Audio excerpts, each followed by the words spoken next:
众生认识了冥冥中宇宙万事万物均有一个真正的主宰，或称为上帝，或称为造化，或称为天主。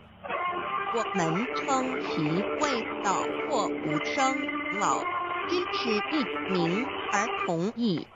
我们对道有了深一层的认识和体悟之后，就会了解天地间实无一物不是道之本体与妙用的合一。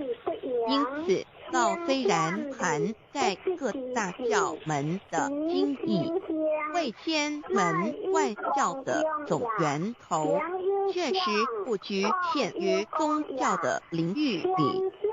而上帝或道也不只代表着一切宗教的最高